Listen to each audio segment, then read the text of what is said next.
Arjun Prasad hospital నుండి discharge అయి ఇంటికి వస్తాడు. ఇక మెల్లిగా ఇంట్లోకి వెళ్ళబోతున్న అర్జున్ ప్రసాద్ కాలు తడబడి కింద పడిపోబోతూ ఉండగా గౌతమ్ వచ్చి నాన్న అంటూ కింద పడకుండా పట్టుకుంటాడు అర్జున్ని.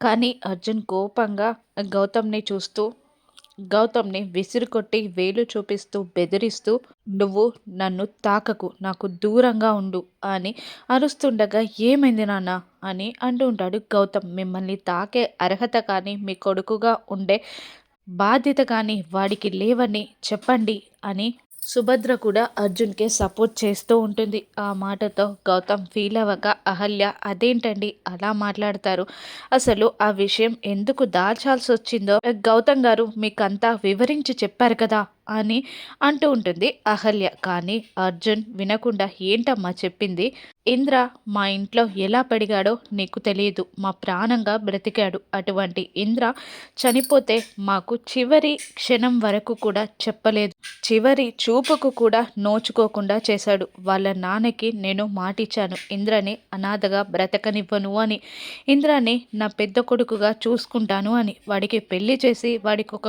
కుటుంబం ఇవ్వాలి అనుకున్నాను, ఇంద్ర ఒక కుటుంబంలో బ్రతకాలి అనుకున్నాను. కానీ వీడు చేసిన పని వల్ల నేను ఇంద్ర చివరి చూపుని కోల్పోయాను. అంతేకాకుండా నాకు నేనిచ్చిన మాట కూడా పోయింది. అప్పుడు ఆ నిజం తెలిస్తే బ్రతికేవాన్నో చచ్చేవాన్నో తెలియదు, కానీ ఇప్పుడు మాట తప్పానని జీవితాంతం నేను బాధపడాలమ్మా, కుమిలి కుమిలి చావాలి అని అర్జున్ కోపంగా అంటుంటాడు గౌతమ్ అహల్యని చూస్తూ. అహల్య మాట్లాడలేక వాళ్ళిద్దరిని చూస్తూ ఉండిపోతుంది. వీడు ఎప్పుడు మాట తప్పుతూనే ఉన్నాడు, అబద్ధాలు ఆడుతూనే ఉన్నాడు. కానీ నువ్వు ఎవరో ఎక్కడి నుండి వచ్చావో తెలియకుండా వీడు పెళ్లి చేసుకొని వచ్చానని చెప్పగానే నిన్ను కోడలిగా యాక్సెప్ట్ చేశాం. కానీ నువ్వేం చేసావమ్మా, ఈ 6 నెలలుగా ఇంద్రాని మేమెంత ప్రాణంగా చూసుకుంటున్నామో నీకు తెలిసింది. కానీ నువ్వు కూడా ఆ నిజాన్ని మా దగ్గర దాచి మమ్మల్ని నువ్వు కూడా మోసం చేసావు. మీరిద్దరూ కలిసి మమ్మల్ని మోసం చేశారు అని అర్జున్ అహల్యని కోపంగా అంటూ ఉంటాడు. అహల్య ఇలా అంటుంటేది, అలా కాదండి, నేను చెప్పేది వినండి, మీకు పూర్తిగా అర్థం కాలేదు.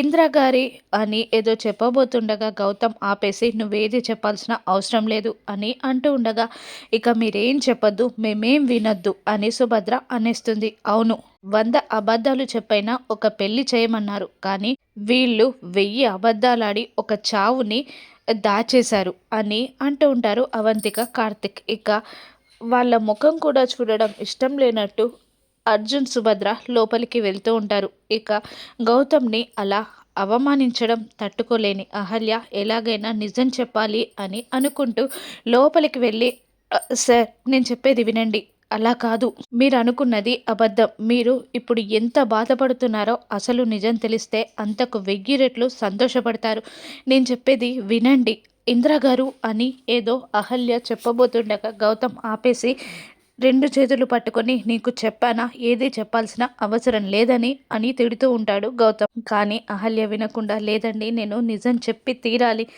అని అంటూ ఉంటుంది అహల్య.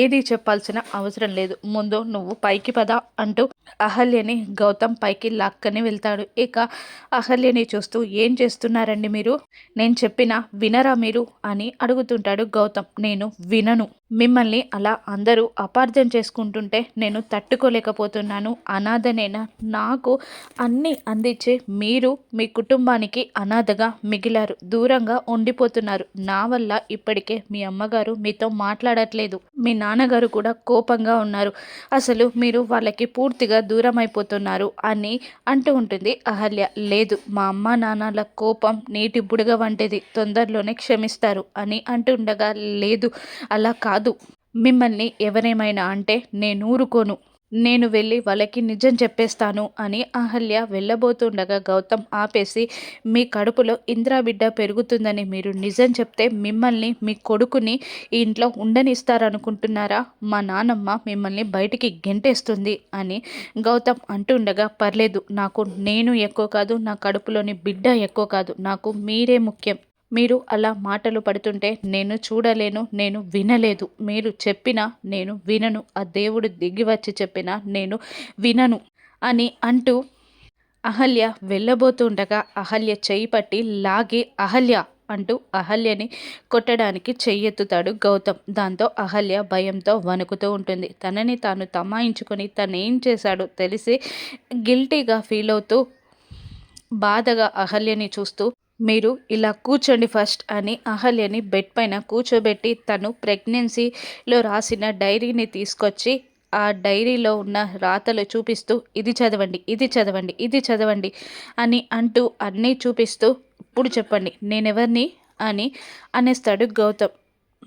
సైలెంట్ అయిపోతుంది అహల్య. మీ మెడలో తాళి కట్టిందెవరు అని గౌతమ్ మళ్ళీ అడగగానే మీరే అని అనేస్తుంది అహల్య. మీ భర్త ఎవరు అని అంటూ ఉండగా మీరే అనగా నేనెవరిని నా భర్త అని అహల్య అంటూ ఉండగా అవును మీ కడుపులోని బిడ్డకి తండ్రెవరు అని అనగానే మీరే అని అనేస్తుంది అహల్య. అంతవరకే ఉండండి, వేరే ఆలోచించకండి, వేరే ఆలోచించాల్సిన పని లేదు, నా మాట మీరు పూర్తిగా వినాలి, నేను చెప్పినట్టే వినాలి అని అంటూ అహల్య చేయిని తన తలపై పెట్టుకొని ఇంతకుముందు అహల్య కింద పడిపోతుండగా కళ్ళలోకి కళ్ళు పెట్టినట్టు చూస్తూ ఇప్పుడు కూడా అహల్య చేయిని తన తలపై పెట్టుకొని అహల్య కళ్ళలోకి చూస్తూ నేను చెప్పినట్టే వినాలి, ఈ నిజం ఎవ్వరికీ చెప్పకూడదు, నాకు మీరు కావాలి, జీవితాంతం మీతోనే ఉండాలి, మీరు నేను మన బాబు అంతే అని చెప్తూ మళ్ళీ ఆ ప్రెగ్నెన్సీ డైరీపై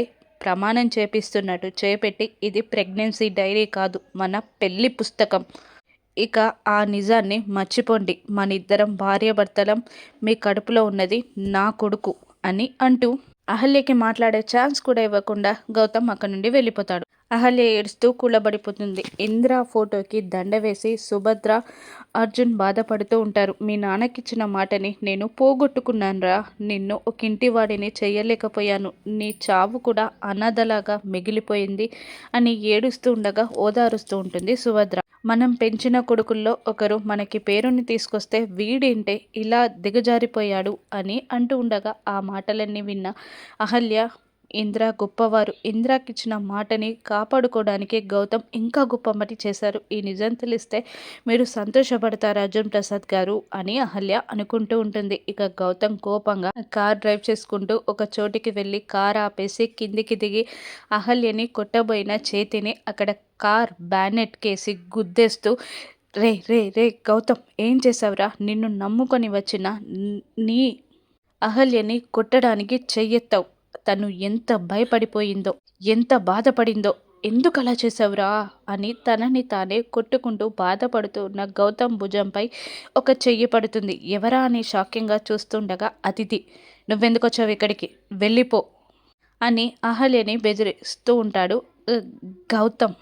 అతిథి గౌతమ్ని చూస్తూ నిలబడిపోగా ఆ రోజు నిజం చెప్పొద్దని పెళ్లి పందిర్లో నిన్నెంత బ్రతిమిలాడాను, మా నాన్న గుండె వీక్ అని హార్ట్అటాక్ వస్తుందని చాలా బ్రతిమిలాడాను, అర్థం చేసుకున్నావా, లేదు, కనీసం ఫ్రెండ్గా కాకపోయినా కనీసం డాక్టర్గా కూడా నువ్వు అర్థం చేసుకోలేదు అంటుండగా అవునా గౌతమ్, 2 సార్లు నన్ను పెళ్లిపీటల మీద వదిలేశావు, మీ నాన్నదే గుండె నాది గుండె కాదా అని అతిథి నిలదీస్తుండగా అంటే నేను అలా చేశానని నువ్వు ఇలా చేశావా అని గౌతమ్ అతిథిని ప్రశ్నిస్తుండగా అవును అంటుంది అతిథి. గౌతమ్ అతిథిల మధ్య గొడవ ముదరనుందా, ఇంకా ఎన్ని అవమానాల పాలవుతాడు గౌతమ్ రాను ఎపిసోడ్స్లో చూద్దాం. Thank you for watching.